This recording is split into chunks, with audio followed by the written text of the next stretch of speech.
Last week, 2 African-American men were arrested in a downtown Philadelphia Starbucks. Amna Nawaz looks at how the Seattle-based coffee chain is struggling to address the resulting outcry on social media and elsewhere. And that outcry built to a crowd of protesters at that particular Starbucks today, unmoved by CEO Kevin Johnson's apologies and call for unconscious bias training for employees.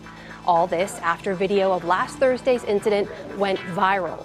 The clip shows police officers confronting 2 black men seated inside the Starbucks as they wait for a third guest. The store manager reportedly called police after the men asked to use the bathroom without buying anything first. Minutes of calm conversation follow. Police officers eventually handcuff both men and force them to leave. Starbucks' Kevin Johnson today called the arrests reprehensible, apologized to the men, and vowed to make sure this does not happen again.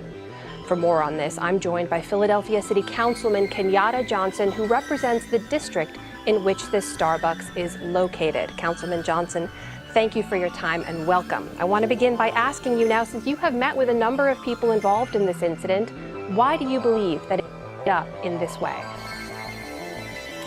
Well, first and foremost, being the council person in the 2nd Councilmanic District, which is a very diverse district, but we also represent the Starbucks in my district, I want to make sure as a council person that no form of racial bias or racial profiling is accepted. And so we called a press conference today to address this issue and to denounce the recent arrest of the 2 African-American young men who were arrested after waiting while being black in the Starbucks cafe.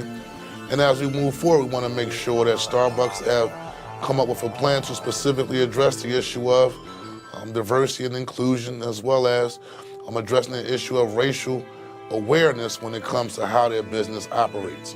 Councilman, you've now spoken to a number of people involved. You've seen a lot more than most of us who've only seen the video. Yes. Do you believe that these men were the victims of racial bias?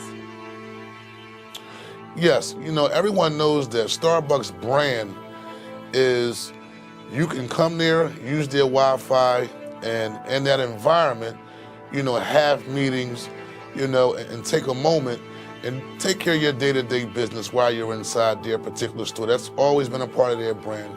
In this particular case, you have 2 African-American young men. They're not dressed in suits. They're in Rittenhouse Square, which is a high-income area in Center City, Philadelphia, and the person who actually called the police, I believe, overreacted when she had the interaction with these young men who said they were waiting for someone to come and meet with them, and that resulted in her calling the cops, which resulted in an unnecessary arrest of the 2 African-American young men. And so a lot of people in my district are in outrage, a lot of people in my district want answers, but most importantly, they want to make sure we continue to hold Starbucks accountable. Well, let me ask you about that now. The first reaction from Starbucks was a rather tepid apology. The backlash grew. There was then a more robust statement followed by a video statement from the CEO, Kevin Johnson, in which he said this. These 2 gentlemen did not deserve what happened, and we are accountable. I am accountable. Now, going through this, I'm going to do everything I can to ensure it is fixed and never happens again. Whether that is changes to the policy and the practice, additional store manager training, including training around unconscious bias, and we will address this. Councilman Johnson, are you satisfied with Starbucks' response? Not at all. Listen, I've worked with several major corporations in a variety of different aspects regarding organizing for wages for low-income individuals, and I know how this game works. We need to see more than just lip service. We need an action plan that specifically goes toward racial sensitive training, but also a campaign to let the people here in the city of Philadelphia know that anyone is welcome to come to the Starbucks cafe without fearing any type of racial or social bias perspective when it comes to individuals hanging out or coming to frequent and patronize their business. It's totally unacceptable.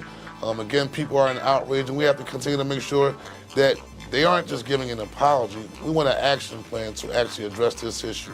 You mentioned that the manager who had originally first called the police to the scene, she's now reportedly been removed from the store pending an investigation. Is that the standard to which you as councilmember hold other businesses in your district, that they should remove employees who exhibit any kind of racial bias? Oh, absolutely. I would go even further to say, if the evidence shows that they has exhibited some level of racial bias, they should be fired, to be quite frank with you. Because at the end of the day, nobody should feel in the year 2018 any form of racial discrimination, regardless of their background, regardless of their lifestyle, and most importantly, regardless of their race. And so this is totally unacceptable, and Starbucks must be held accountable.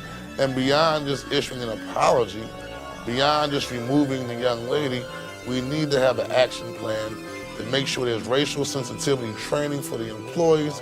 We need to also make sure that people in Philadelphia know from a racial awareness campaign from Starbucks that anyone can come to Starbucks and feel welcome without the feeling that they will be kicked out based upon their race, creed, or color.